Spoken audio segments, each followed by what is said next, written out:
Welcome, Arithmetic Ninjas, to adding mixed number fractions, and in particularly those ones where carrying over a whole one is required. What this means will become clear as we go throughout the video.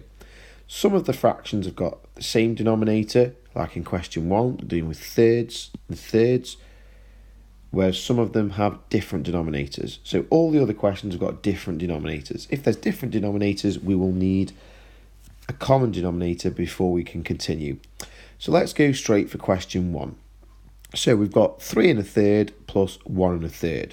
Well, we're going to set that out as a column method. So 3 1/3 plus 1 1/3. Now notice in the column method we've lined it up so that we've got the fraction part of each mixed number lined up and the whole number part of each mixed number lined up. So we've got 1/3 plus 1/3, that's going to be 2/3. And we've got 3 whole ones plus 1 whole one, that's going to be 4 whole ones. 3 plus 1 is 4 whole ones. Final answer is 4 2/3. Now notice that the fraction part, this 2/3, that's just a normal fraction where the top number, the numerator, is smaller than the denominator. As long as the numerator is smaller than the denominator, it's a normal fraction, we can just leave it as it is. So 4 2/3 is our final answer for question 1. Question 7, well, first thing we notice here is we've got different denominators. So we need a common denominator for the 3 and the 6.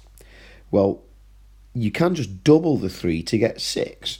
So that would make both of the fractions have a denominator of 6. So if we double the 3, we must also double the 1. Well, double 1 gives you 2. And double 3 gives you 6. So instead of the 1/3, we're really talking about 2/6. So we're talking about 2 2/6 plus 2 1/6. Once we've got that far, we can just use our column method again. So it's 2 whole ones and 2/6 plus 2 whole ones and 1/6. Remember that 2/6 was originally 1/3. But we've got a common denominator of 6. So 2 2/6 plus 2 1/6.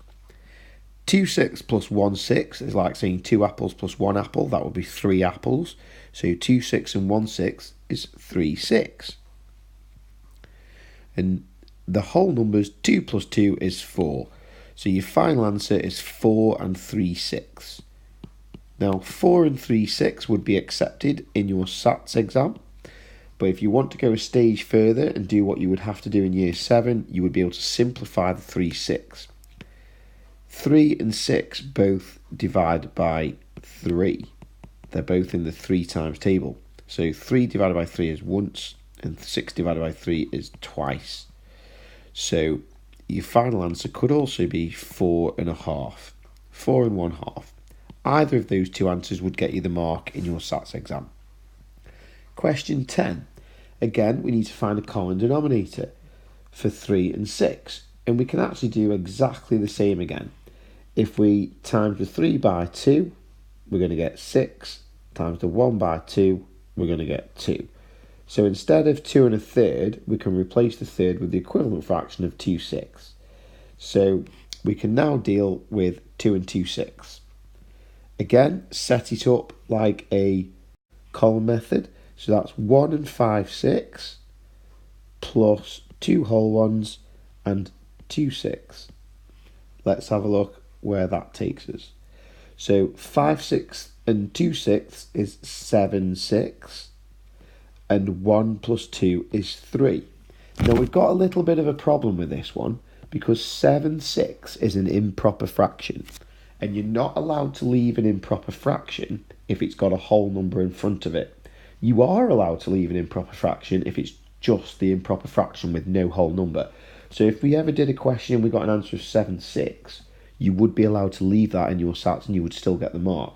But because we've got 3 and 7/6, we need to do something with that 7/6. So basically, what we're going to have to do is we're going to have to turn the 7/6 into a mixed number. Now 7/6 is basically another way of saying 7 divided by 6. And 7 divided by 6 is 1 remainder 1.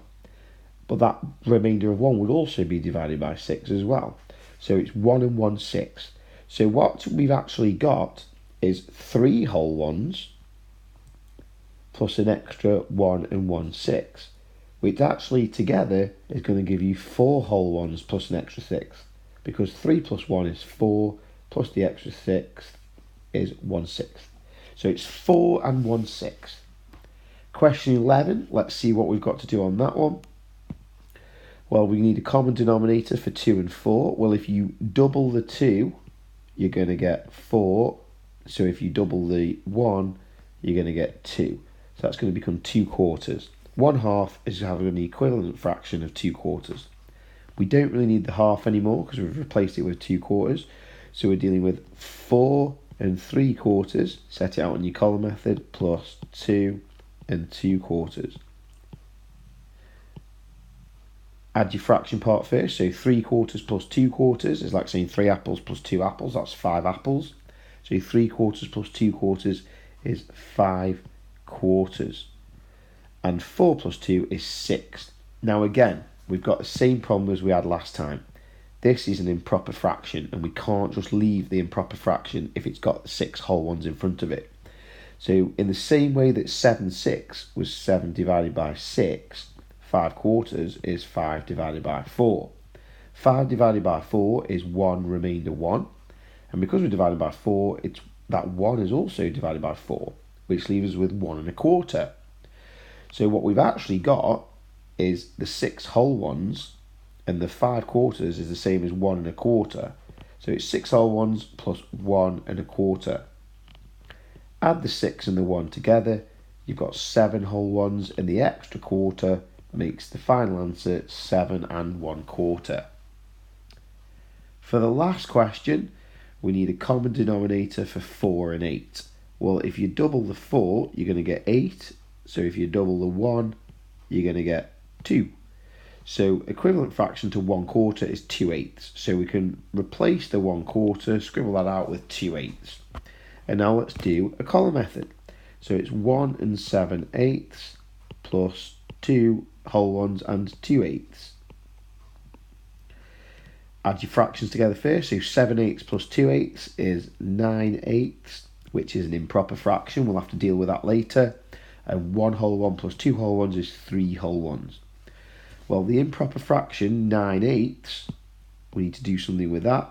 So in the same way that 7/6 was 7 divided by 6, 5/4 was 5 divided by 4, 9/8 is going to be 9 divided by 8, which is 1 whole one, remainder 1. It's 1 remainder 1, and we're dealing with 8, we're divided by 8, so that 1 is also divided by 8. So it's 1 and 1/8. So what we've got now is we've got our 3 whole ones plus an extra 1 and 1/8. Altogether, that is going to make 4 whole ones and 1/8. Final answer, 4 whole ones and 1/8. Now we've tried 5 questions together, why don't you go back and try the rest? Don't forget you need a common denominator, and don't forget you can't leave an improper fraction with a whole number. Good luck.